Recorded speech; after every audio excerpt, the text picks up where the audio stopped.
Bienvenue à tous dans ce nouvel épisode de Planète Ingé. Je suis ravi de vous retrouver. Planète Ingé, c'est le premier podcast qui donne enfin aux ingénieurs une place de choix dans le brouhaha des médias pour vous permettre de comprendre l'actualité et ses enjeux grâce à ceux qui agissent, construisent, innovent et font bouger les lignes au cœur de notre société en pleine transformation. Ce podcast est entièrement coproduit avec ses auditeurs et ses invités, avec pour objectif de le faire grandir et qu'il n'ait pas besoin de faire appel à de la publicité pour continuer d'exister. Alors, si vous voulez aider Planète Ingé et devenir un membre du collectif, vous avez deux possibilités.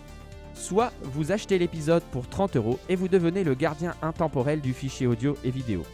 Et vous devenez alors surtout un membre de la communauté Planète Ingé. Pour ça se passe sur planetengé.uncut.fm et 10% des revenus sont reversés automatiquement à une ONG ukrainienne. Vous pouvez aussi faire un don direct et récurrent sur la page Tipeee de l'émission avec exactement les mêmes compensations. Je vous mets les liens dans le descriptif. Merci à tous, je vous laisse en compagnie de l'invité. Bonne écoute, bon épisode.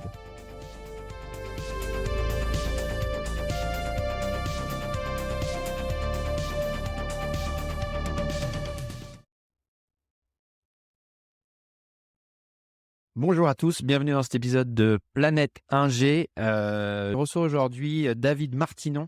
David, je suis ravi de t'accueillir dans cet épisode, deuxième partie de Planète Ingé. On t'a un petit peu cuisiné dans la première partie, jusqu'à là tout va bien. On va consacrer cette deuxième partie un peu plus sur travailler à l'international. C'est intéressant, c'est un sujet qui avait plu quand on l'avait abordé avec d'autres invités. On avait fait un épisode, l'épisode 2 d'ailleurs, avec Clément aux États-Unis, avec Franck en Roumanie. Toi, tu as eu aussi, t'as pas mal de bagages. Parle-nous un peu j'ai envie que tu nous parles un peu du Moyen-Orient. J'ai vu que tu avais travaillé en Jordanie. Tu es toujours en Jordanie d'ailleurs? J'habite en Jordanie. Tu habites, voilà. Bon, Ouais. ok. Mais je ne travaille pas en Jordanie, par contre. D'accord. C'est juste la famille qui est là. C'est ta base qui est. Voilà, la base familiale. Ils n'ont pas beaucoup dans le gaz, donc je voyage à partir d'ici, mais D'accord. je ne travaille pas en Jordanie. Mais Bon, j'ai pour ceux qui veulent resituer David, je vous encourage à aller écouter la partie 1 de l'interview. Donc David, peut-être si tu veux te représenter en 30 secondes. Oui, bien sûr.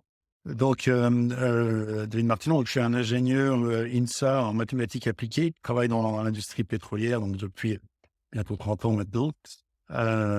J'ai travaillé chez Schlumberger pendant 10 ans. J'ai un MBA de l'INSEAD et j'ai créé ma boîte il y a 18 ans avec un ancien Schlumberger aussi.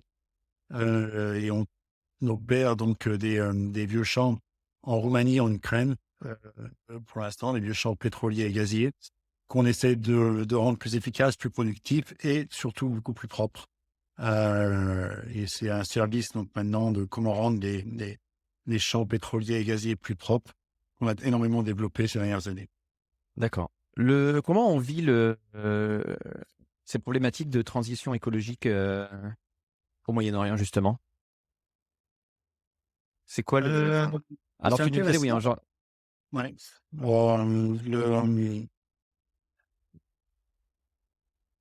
Ils vivent. Alors, soit c'est un pays qui a des ressources oil and gas et qui donc vivent généralement et sont peut-être pas trop focalisés sur ces problèmes de changement climatique. Mais en Jordanie, c'est un bon exemple donc un pays qui n'a pas de ressources pétrolières et qui a énormément développé évidemment le solaire et l'éolien à une vitesse grand V. Et évidemment, ça marche très bien, c'est très économique dans le pays. Il y a pratiquement 300 jours de soleil par an.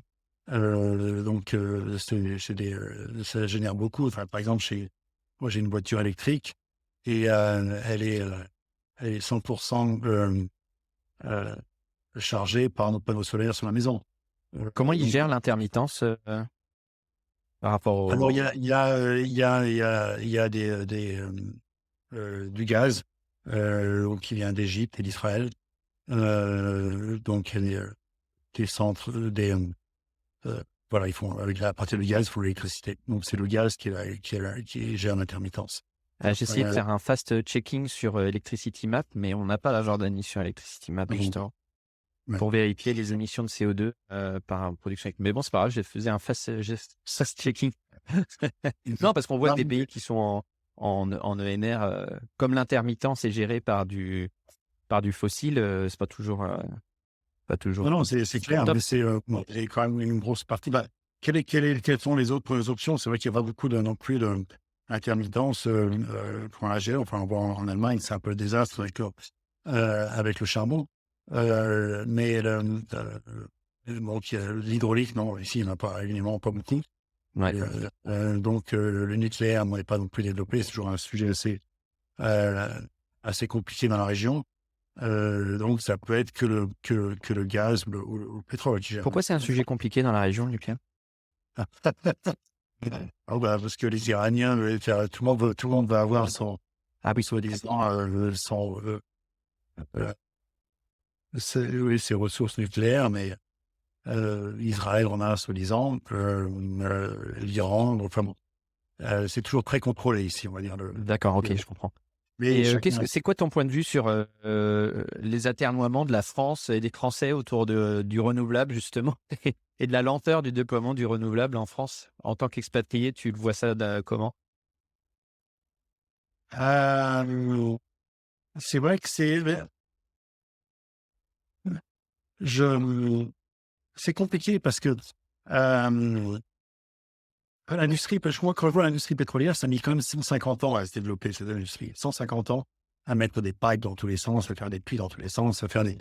et donc maintenant, c'est vrai qu'on pense qu'en 10 ans, on va d'un seul coup changer tout ça. Donc, c'est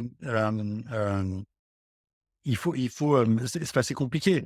Et c'est vrai que je vois le parc éolien, les parcs éoliens qui ont mis des années à être faits offshore en France, c'est ridicule.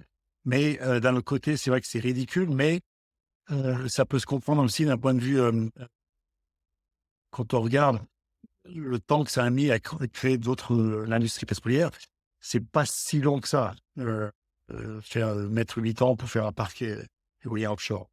Mais c'est vrai que ça va pas assez vite. Il faudrait que ça aille plus vite.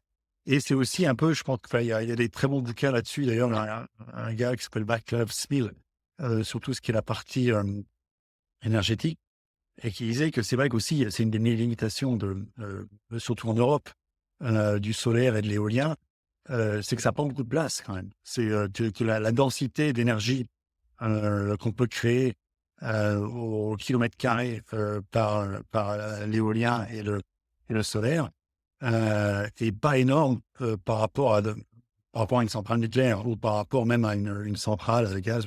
Donc c'est vrai que ça va être un des problèmes. On n'a pas ce problème, par contre, c'est vrai au Moyen-Orient. Il y a plein de déserts qui attendent que ça. Donc, D'accord. peut-être le moyen d'utiliser le soleil et l'espace terrestre qu'il y a au Moyen-Orient et en Afrique du Nord pour créer l'électricité ou créer de l'hydrogène qui peut être après transporté en Europe. Mais c'est vrai qu'en Europe, ça va être un des problèmes. Aussi le côté... il y a plein de limitations dans la transition énergétique qui vont être compliquées, que ce soit l'espace, que ce soit les matériaux dont on a besoin pour faire les batteries, pour faire les panneaux solaires. Ça, c'est quand même va être compliqué dans le temps. On revient à ta vie d'entrepreneur. Pourquoi avoir choisi de travailler sur la zone géographique, la Roumanie et l'Ukraine? Alors, c'est par chance, comme beaucoup souvent dans l'entrepreneuriat. C'est une grosse partie de chance et on va dire d'opportunités, et ça va prendre des opportunités. Donc, j'étais à l'époque chez Schlumberger dans le département fusion et acquisition, avec une mission d'acheter une compagnie de services pétroliers en Roumanie à l'époque. Et c'est là où j'ai rencontré d'ailleurs la personne à qui j'ai créé la boîte, Michel Leboutin, qui était le country manager de Schlumberger en Roumanie. Et donc, on a regardé cette compagnie à l'époque et bon, ça s'est pas fait. Mais on a trouvé aussi les opportunités, en Roumanie en disant qu'il y a plein de choses à faire sur tous ces vieux champs, qui pourraient être beaucoup mieux, développés et donc on s'est lancé, en Roumanie et après c'est vrai que j'ai beaucoup aimé la région, heu parce que c'est une région qui a, l'Europe de l'Est, qui a énormément souffert, de l'époque, soviétique et qui est très, très européenne et donc il y a une espèce de, je trouve d'énergie, surtout dans les générations nouvelles, les plus jeunes, qui sont vraiment très européens, qui veulent être, et qui d'ailleurs, souvent ces pays comme la Roumanie et l'Ukraine ont peut-être des mauvaises réputations, sur de corruption ou autres. Mais la nouvelle génération est vraiment plus blanc que blanc, parce que justement ils veulent compenser pour cette mauvaise réputation et c'est vraiment des gens incroyables avec qui travailler. Et donc, j'ai beaucoup, énormément aimé, travailler dans ces pays. Moi, j'ai eu la chance de Ouais, j'ai bien voyager en compris. Roumanie et en Ukraine aussi, ouais. Mmh. C'est vrai que alors d'un point de vue, industriel, c'est pas, là que j'ai vu des choses les mieux, mais en termes d'énergie et de volonté de changer les choses, je te Ouais. rejoins complètement. Mais, et justement, quand tu dis la jeune génération sur place, est très motivée, heu, donc ça veut dire que vous avez les coudées franches, pour faire ce que vous avez, pour faire ce que vous avez à faire sur les champs. Enfin, je veux dire, vous avez les soutiens, même des plus anciens, vous avez le soutien des pouvoirs locaux. Ça se passe bien, au niveau, Écoute, oui, on n'a jamais eu de non, non, on a, parce qu'on, je pense on apporte une gestion humaine un peu différente. Donc d'accord. les employés se sentent très motivés tout de suite et puis on place beaucoup, d'importance à l'initiative. On récompense l'initiative, et donc c'est très intéressant parce que ces gens, bon, quand on reprend ces champs, on reprend le personnel avec. Donc c'est les personnels, c'est des gens qui ont travaillé, pour des compagnies nationales pendant des années, où on leur a jamais demandé leur avis, donc ils ont jamais été promus, ils ont jamais été forcément, Ah oui. bien formés. Donc on apporte un peu, quelque chose de différent et on se rend compte qu'il y a beaucoup de savoir-faire et de volonté qui était, on va dire, pas utilisé. Donc ça, cette énergie un peu, c'est un peu l'énergie qu'on débloque. Et pareil aussi, pareil, on essaie d'être impliqué dans les communautés locales, heu, donc avec les mairies localement, sur les champs on opère, et donc oui, on apporte un peu d'air frais, dans ces champs on opère depuis, 40-50 ans, des fois dans des régions. Donc oui, on n'a jamais eu de trop de personnes qui essaient de nous bloquer, non, pour faire et il y a des syndicats qui sont très pauvres. Et pareil, qui apprécie le fait qu'on gère, le personnel est content. Donc, les syndicats sont contents aussi. Comment ça se passe en Ukraine en ce moment, du coup, avec la situation, tu arrives, à garder un œil sur, enfin, ça se passe, comment, du coup? C'est très compliqué, mais j'avoue que enfin les Ukrainiens ont, je sais pas comment le dire de manière trop dramatique ou trop simple, je sais pas comment nous inspire énormément. Enfin, c'est incroyable ce qu'ils font, c'est incroyable la passion qu'ils ont pour leur résistance, leur résilience, dans ce qu'ils font. C'est vraiment un exemple. Depuis le 1er jour, tous, du plus jeune au plus vieux, sont convaincus, de leur résistance et de leur volonté de continuer. Et donc c'est compliqué parce que quand on a, des Zoom calls, des fois d'un seul coup, ça coupe de leur côté parce qu'ils ont plus d'électricité. D'un seul coup, on dit, on entend les sirènes et donc ils doivent descendre dans les bunkers. On dit des fois, ils ont pas de chauffage depuis 3-4 jours. Donc on se rend pas compte, mais de ce que c'est de ne pas avoir de chauffage quand on a une famille et qui fait -10 dans les maisons. Enfin, c'est des choses qu'on prend nous comme évident, mais c'est vraiment des besoins basiques qui ne sont plus là. Et, oui, donc c'est compliqué, mais c'est aussi un exemple pour nous tous dans la compagnie. On a aussi, j'ai trouvé tous les mêmes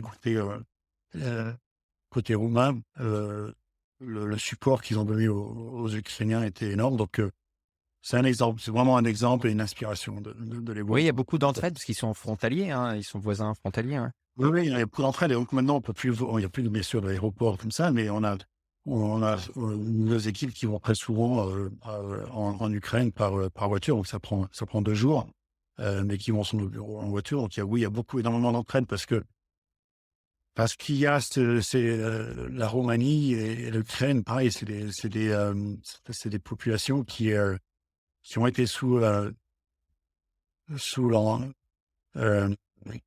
l'Empire soviétique et qui savent et qui veulent surtout pas y retourner. Enfin, ils ont ce côté européen qui est là et ils font partie de l'Europe. Donc, ils comprennent la résistance, tout à fait. Donc, il y a vraiment, oui, énormément d'entraide. Et c'est marrant parce que si tu prends la jeune génération éduquée dans les capitales russes, enfin, je veux dire, moi j'ai été Ouais. beaucoup en Russie aussi, tu parlais avec eux, Ouais. tu sentais que c'était des sujets tabous, mais ils étaient plus occidentaux dans leur façon de vivre Bien sûr. que Donc, dans bien sûr. l'ancien régime russe. Donc, Ah oui, non, tout à fait, non, mais les balles sont après, bon, on va pas ouais, on va trop avoir politique là-dessus, mais non, non, c'est non. vrai que bien sûr, les Russes, comme tu dis, sophistiqués, sont très, très, très européens aussi, dans leur manière de penser et de vivre. Mais culturellement, tu dis, toi, les Ukrainiens sont quand même très attachés à l'Europe, quoi. Ah oui, énormément, énormément. D'accord. Et, et c'est étonnant, et tu le vois d'ailleurs, dans beaucoup d'organisations comme la Banque européenne, par exemple, de reconstruction et de développement. Il y a beaucoup d'Ukrainiens et de Roumains qui sont dans ces banques. Il y a beaucoup ils sont très, très intégrés dans l'Europe, oui, tout à fait. Et puis quand tu vas à Kiev ou à Lviv, tu sens l'Europe, c'est clair. Comment on sécurise d'ailleurs est-ce que les installations pétrolières là-bas, elles sont considérées très à risque? On voit qu'aujourd'hui les Oui, cibles, c'est les centrales, les infrastructures. Toi, en tant qu'exploitant là-bas, tu considères que tu es responsable de tes installations? Elles sont bien en sûr. danger? Ouais. Comment tu les sécurises? On n'a pas beaucoup on n'a pas beaucoup de moyens de les sécuriser, malheureusement. Enfin, ouais, mais oui, on a eu des missiles qui sont passés à 300 mètres de nos têtes depuis. Donc, euh, c'est c'est des targets mais on est dans l'Ouest, donc on est quand même Ouais, euh, moins, mais on a eu quand même euh, des frayeurs. Ouais. OK. J'ai envie de passer, les 10 dernières minutes qu'on a ensemble pour parler un peu de choses plus légères, si ça te va? On va essayer, je vais essayer une nouvelle formule. Heu, Qu'est-ce que tu fais de ton temps libre, toi, David? La famille me prend beaucoup de temps, avec plaisir. D'ailleurs, j'ai 3 garçons euh,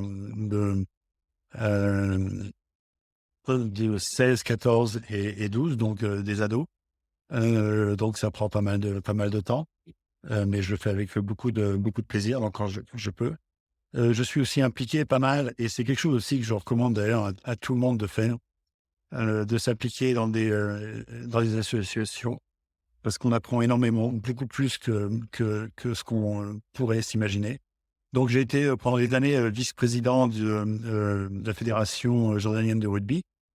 J'adore le rugby et c'était une passion. Donc pendant 15 ans, je m'en suis occupé, de développer, qui n'était pas forcément un sport très populaire initialement, mais qui le devient de plus en plus.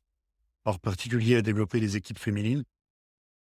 J'ai été aussi président de l'association des parents d'élèves du lycée français international d'Amman, sachant que l'association des parents d'élèves, c'est un peu différent qu'en France.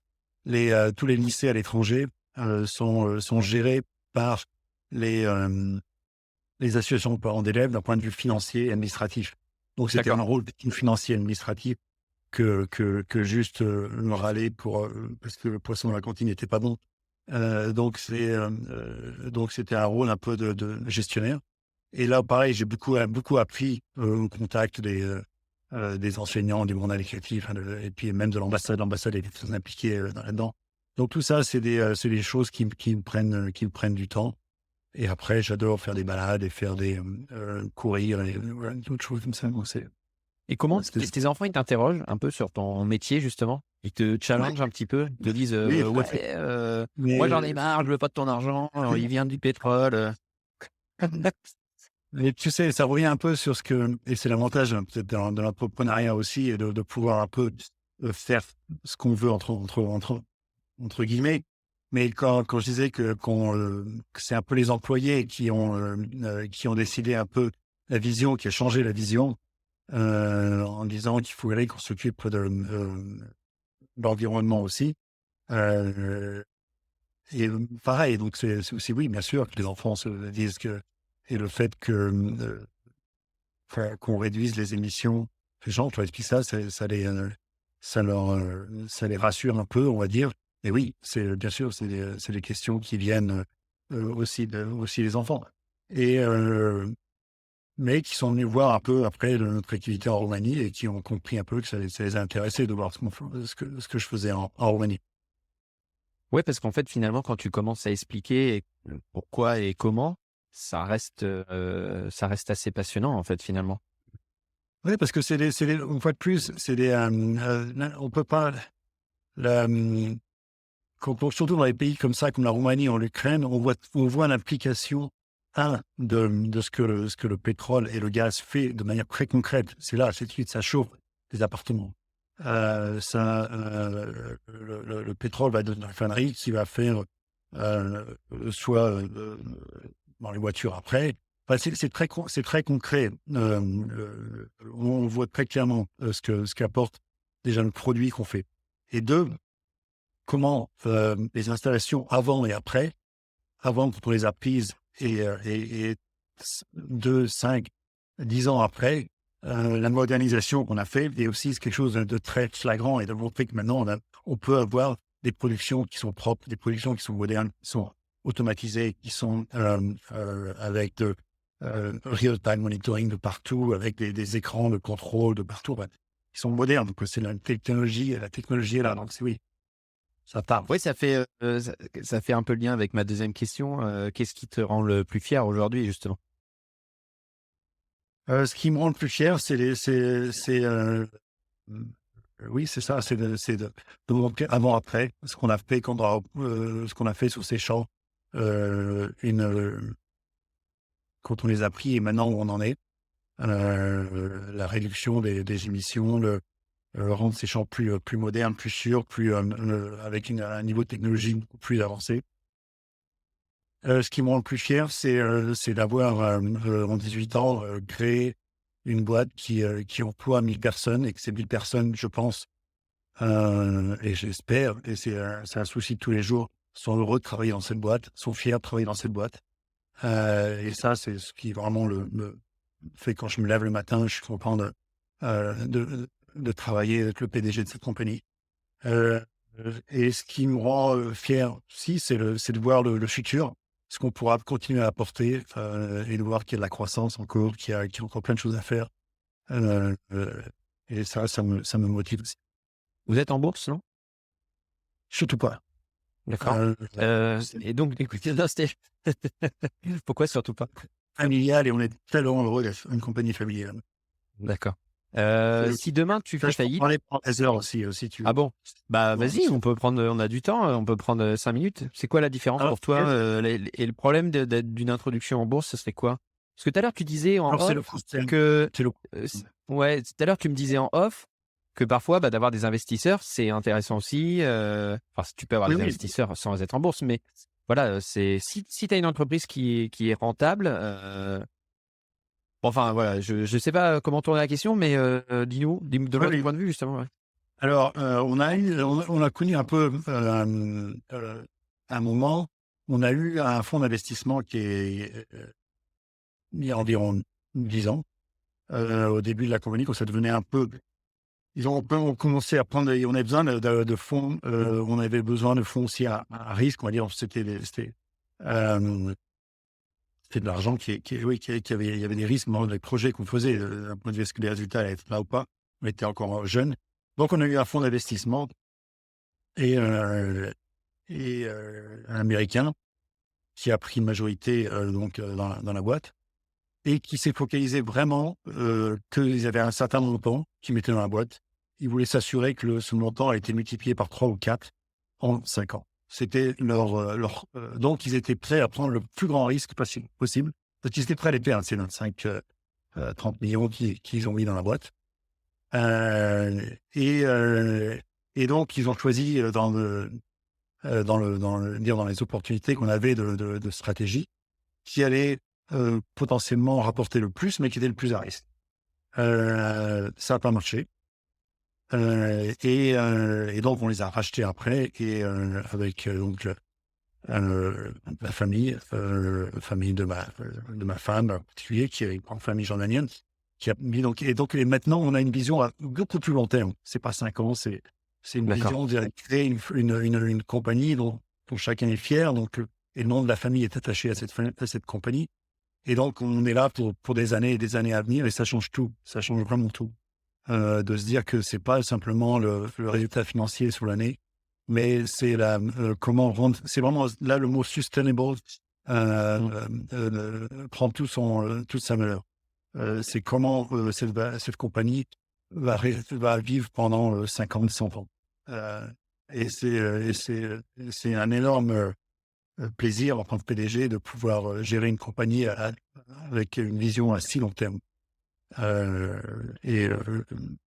Pour moi, c'est un plaisir énorme. Ça te laisse aussi une certaine liberté de ton, parce que je me rappelle dans l'interview que j'avais fait avec Mathieu Lefebvre sur Waga Énergie, eux, ils avaient pris la décision de rentrer en bourse. Et bon, on sentait qu'ils contrôlaient beaucoup chaque Non, communication à cause de ça. absolument rien dire, oui, bien sûr. Ouais. Évidemment. Non, mais je pense qu'une fois de plus, aussi la vision à long terme amène le succès financier. D'accord. Je trouve que- Si demain tu fais faillite ou tout s'écroule, j'en sais rien, pour des raisons X ou Y, tu recommencerais par faire quoi? C'est une bonne question. Là, il va peut-être falloir un autre épisode pour ça, parce que je ne sais pas du tout. Dans l'énergie, c'est clair que c'était dans l'énergie.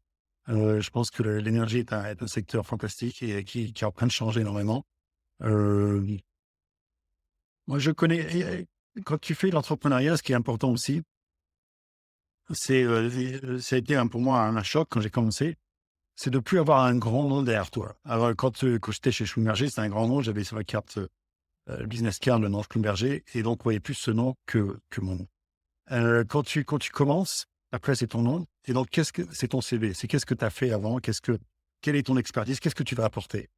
Et donc c'est pour ça, qu'est-ce que je referais? Je ferais probablement quelque chose similaire. J'aurais appris peut-être pourquoi j'ai fait faillite, mais je continuerai sur le savoir-faire que j'ai. Et encore un point là-dessus, c'est très important. L'entrepreneuriat, c'est d'apprendre de ses erreurs. Et les erreurs, c'est bien. Les erreurs, et pour une fois, pour reprendre ce cas de le fonds d'investissement, qui nous avait fait une grosse erreur. On a perdu 30 millions dans un développement qu'il fallait pas qu'on fasse. Mais on a survécu parce qu'on a énormément appris de cette erreur. Et je pense que c'est une des leçons de l'entrepreneuriat, c'est qu'il faut prendre des risques, parce que soit ça marche, c'est bien. Et si ça marche pas, de toute façon, t'apprends tellement de cette